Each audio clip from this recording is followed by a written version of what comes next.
Азур компаниас санаачлан 2 дахь жилдээ зохион байгуулж буй эртний сургаалаас суралцсан эсээ бичлэгийн улсын уралдаанд эсээг ирүүлсэн 1500 хүүхдийн дундаас шалгаран шилдэг 60 дүлдэж сүүлийн шатанд өөрийн бичсэн эсээгээ 3-5 минутанд багтаан ярих, тус бүр 2 асуулт бүхий суглаж эртний сургаалын 9 зохиолын хүрээнд мэдлэгээс орох, шүүгчдийн нэмэлт асуултанд хариулж хүсвэл мэтгэлцэх даалгавар авсан эсээ бичигчдийн маань үг хэлцэцэн үйлдэл хандлага нягт байх болтугай. Үзэгч та хот хөдөөгийн сургуулиудын төлөөлөл болсон эдгээр хүүхдүүд шиг эртний сургаалаа уншин ойлгож, тэмдэглэн бичиж, бодол оюундаа шингээгээд эх жилийн уралдаанд оролцох зорилго тавьж болно шүү дээ. Эртний сургаалын зохиолууд бол гэр бүлийн ном, хамтдаа сууж уншиж, ярилцах ном. Үзэгчдтэй амжилт хүсээд цувралаар төлөөлж буй нэвтрүүлгийнхээ 3 дахь дугаарыг өргөн барья.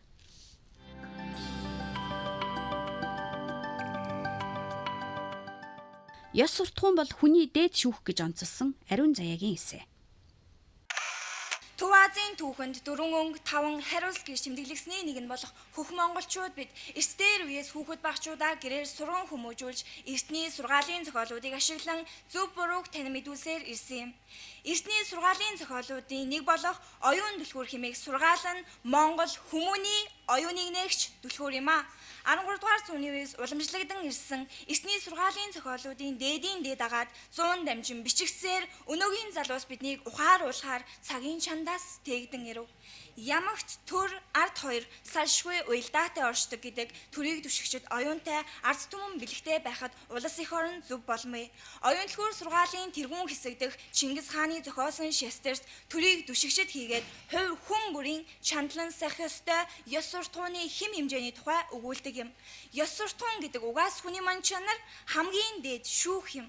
Аливаа улс орныг удирдан чиглүүлэгч нь ард олноо тэтгэн ивэж тэднийхээ сэтгэлийг хураавал дээдийн үйл хэрэг бөгөөд өөрийн бие сүртэд түшимдэн өргөх, үргэлжид их үйл хэргийн төлөө найр наадмаас түтгэлцэн цэргээ засах, үргэлжид үнэнийг тэмтрэх, гэмтнийг гисгээх нь зүйн хэрэг юм.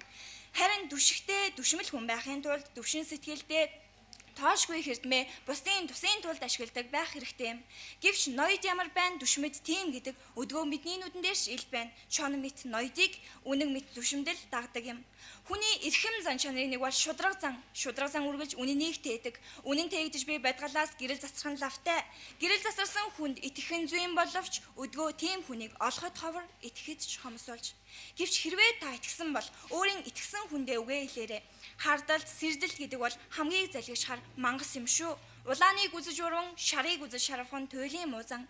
Өөрийн бие сүртэд бусдыг магт.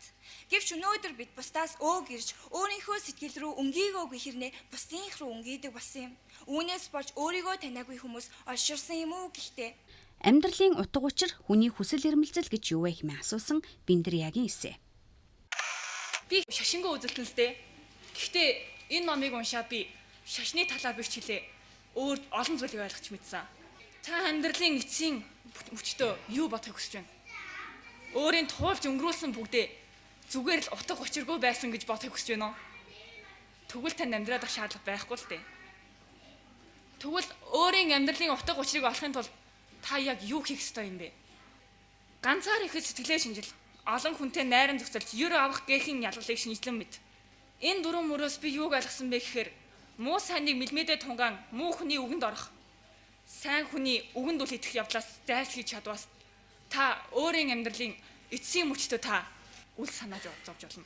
Би унахтаа уйлаад босоод ирсэн. Би тэндээ унаад үлдчихээгүй. Би муу хүний үгэнд орж муу зүйл хийгээд тэндээ үрд үлдчихээгүй гэдэг сэтгэлээр та өөрийн амьдралын эцсийн мөчийг үүдэх болно. Үнэн эрдэм алт адил алтыг түлээс улам мөнгө гарах. Зандан түлээс улам сайхан үнэр гарах. Эрдмийг хичээ.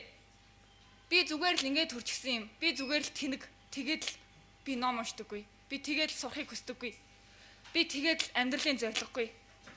Би зүгээр л ингэж төрчихсөн юм гэж хэлдэг хүмүүс миний эргэн тойрноо зөндөө байдаг. Харин би энэ үгийг хизээч өөртөө хэлэхгүй гэж боддог. Хэрэглэх эрдэмгүй хүний ам, хэрэггүй онгох нүх адил гэсэн үгийг ихэд онцлон бидэнд дамжуулсан Сэргэлэнгийн эсэ. Эртний сургаалын шилдэг 9 зохиолын нэг болох Говийн ноён хотогт Данзан Аравжаагийн зохиосон цагийн жамыг тодруулагч Цаасан шувуу эмх сургаалыг сонгон авсан байгаа. За та бүхэн бодж иж магадгүй яагаад заавал энэ 9 зохиолоос гагцгүй энийг сонгох болсон юм бэ? Яагаад чойч дайны туж яагаад оюун түлхүүрийг сонгож авч болоогүй юм бэ гэж бодож иж магадгүй. Харин одоо би та бүхэнд гагцгүй намайг энэ зохиолыг сонгон авч бичгэд хүргэсэн гурван агуу их сургаалын сургамжийн талаар та бүхэнтэй уулзъя. 1. Үс сэтгэл хортой. 2. Өнөөгийн энэ нийгэмд болон одоо бидний үздэг кинон дээр бодит амьдрал дээр ч гэсэн хүнд атаархдаг хүмүүс маш их гардаг. Гэхдээ би бүх хүмүүсийг атаархчд гэж хэлж байгаа юм биш. Гэхдээ маш олон байдаг. 3. Ер нь бол хүн болгонд маш олон найз байдаг. Гэхдээ би нэг зүйлийг мэддэг. Чиний найз нөхрөлдөг бүх хүмүүс үрд чиний төлөө чиний итгэлийг дааж явна гэж зээч байдаггүй. Миний энэ хүү хэлгээд байгаа санааг өг зохиол дээр маань хилэнцэд нөхөр хэмээн одоо төлөөлүүлэн бичсэн байдаг. Тиймээс аавын хүү сайнтай муутай гэдэгтэй адил чи үрдийн нөхрөө зөв сонгож чадваас чи амьдрал хэмээх зүйлийг ямар ч саад бартаагүй туулж чаднаа. За 20-ийн би асуулт. Та унших туртай дөрвөн мөрч шүлгээ хэлнэ үү?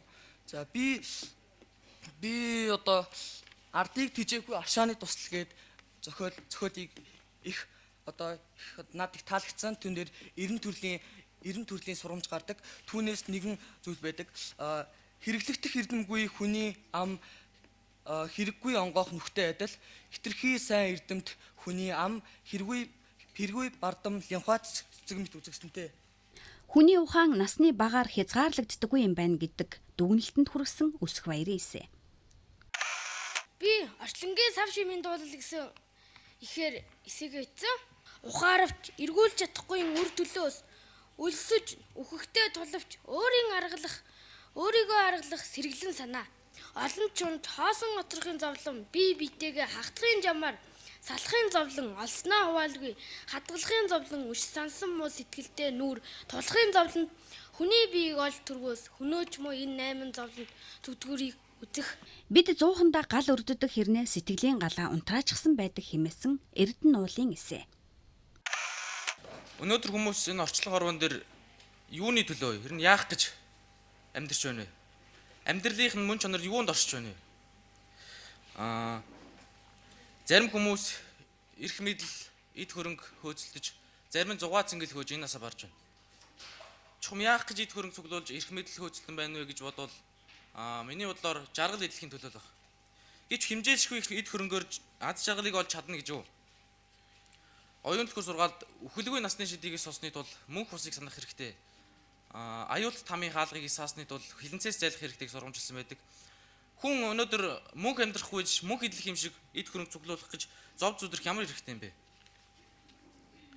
Хурааж цуглуулахын нэг зовлон, хумхаж хамгаалахын нөгөө зовлон, алдаж харуулсахын адаг зовлон, ахуй түлэгдэхин мянган зовлон гэж үгэд. Түүнчлэн мөн өнөөдөр бид шунал тачаалаас үүдэлтэй элдэв зовлон эдэлж байна. Жишээлбэл цагийн жамыг тодруулагч цаасан шууны сургаалд бол зарим юм өөрийн өнгө царайгаар зовмоо гэж бичсэн байдаг. Өнөөдөр хүмүүс нүдэд давхраагүй тарган намхан гэх мэтэр өөрийн бие зүс царайг голж үүнээсээ зовлон эдэлж байна. Яг үүндээ бол нүд зөвхөн харах үүрэгтэй, бие мэдрэхэл үүрэгтэй, гайхуулах үүрэггүй. Түүнчлэн хөл гаргүй, хараагүй хүүхдүүд зөвхөн гэрэлт орчлог гарч хөл дээрээ алхаж явахыг ямар их хүссэн байдгийг санах хэрэгтэй. Үүнээс цаадахыг хүсэж байна гэдэг чинь шунал бөгөөд үүнээс олж тав зовж байна. Харин байгаа зүйлдээ сэтгэл хангалуун хүссэн газар хөгж өгж байгаа хөлөндөө гэрэл точлог харуулж байгаа нүдэндээ ер нь өөрт байгаа бүх зүйлдээ баярлаж талархаж явах юм бол та шуналгүй бөгөөд аз жаргалтай байна.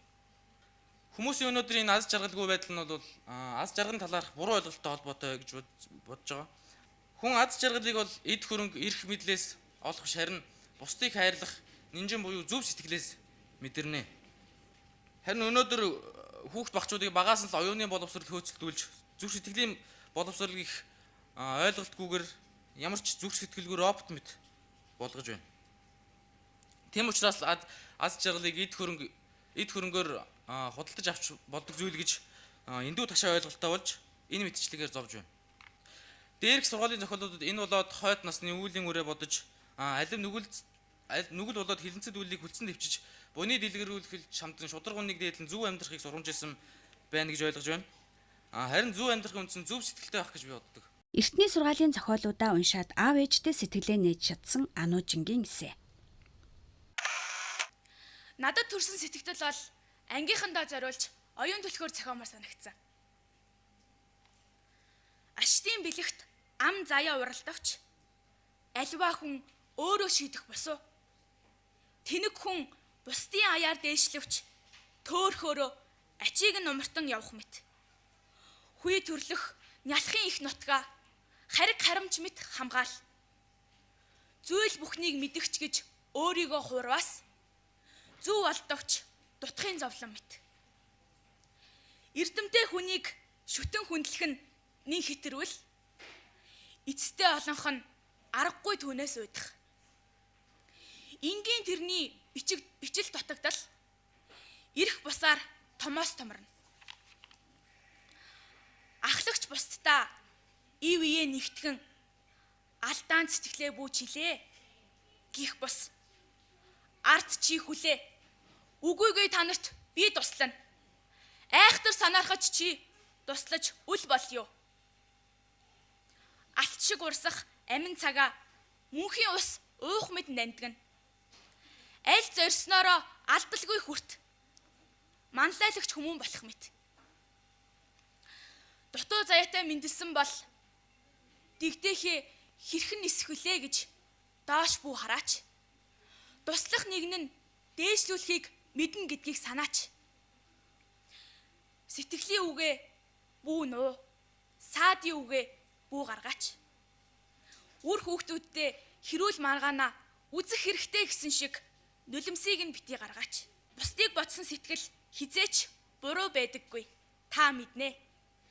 Өөрийгөө бодсон увайгүй хүн өргөс далайд сэлэх адил. Эртний сургаалын зохиолууд надад их зүйлийг сургасан гэж бодож байна. Би аав ээжтэй дотоод сэтгэлээ нээсэндээ их баяртай байгаа. Би амьдрал дэндүү хайртай. Ердөө дотоод сэтгэлээ зөв өдөрт юу хийж болохгүйг тунгаах шаардлагатай. Эртний сургаалууд бол сэтгэл оюуныг ангаагч эм юм хэмээн дүгнсэн болор хишгийн эсэ. Оюун түлхүүр зохиолын мань агуулга нь Бурхны сургаалаар баяжсан энэ зохиол нь мунхгийг түлхүүрдэн гэрэлт оюуныг нээн. Уул зохиол Чингисийн бэлэг сургаалтай нийцдэг. Зохиолын зохиомж эхэлнэ гэвэл дээд лам 3 эрдэнэт итгэмээ. Өрнөл хин хүн хянаж үзэж хэр хэрэг мэдэж чинээгээ бодож явсан сан. Туйл муу хүн нэг ч эрдэмгүй бол дээрээ шүдтэйгээс биш үхэр адил. Тайлал үхэр хараацаа хөсрийн усыг үл уух, арслан бөөлцөө үл идэх. Харин зохиолын төгсгөл олгууя бэрх энэ цогц бэм бүхий цагт шатны гიშгүүрийг улам дээш тавигтун. Оюун түлхүүр нэрч шастар төгсөв. Сургаалын зохиолуудыг уншсанаар уялдаа муу мэдлгүүдийг нэгтгэж чадлаа. Учир нь бидний судалдаг байгаль нийгэм хүмүүнлэгийн ухааны хичээлүүдээр мэдүүлгийг зорьсон ойлголтууд дээрх зохиолуудад байдаг. Тиймээс бусдад түгээн дэлгэрүүлж хорвоо ертөнцид хоосон чанарыг тунгаах оюунтай болгох нь чухал билээ. Эцэст нь хэлэхэд сургаалын зохиол бие сэтгэл оюуныг ангаагч эм юм байна. Баярлалаа. Зөвтэй явах хүнийг бүү дарал, буруутай явах хүнийг бүү асар. Харийн үлийг ашид сэрэмжил, халуун зураа эвие хичээ гэж эртний буурал шаштар өгүүлнэ. Энд сууж буй хүүхдүүд ч бас хэлнэ. Эцэст нь үг үйлдэл болно. Үйлдэлээс үйл хэрэг эхэлнэ. Үйл хэрэгээс хувь заяа бүтнэ. Хувь заяаны хөтөж болсоор нэвтрүүлэг маань цааш үргэлжлэнэ. Өвгдийн сургаалаасаа суралцаж үр хүүхдүүдэд сонсцгоё.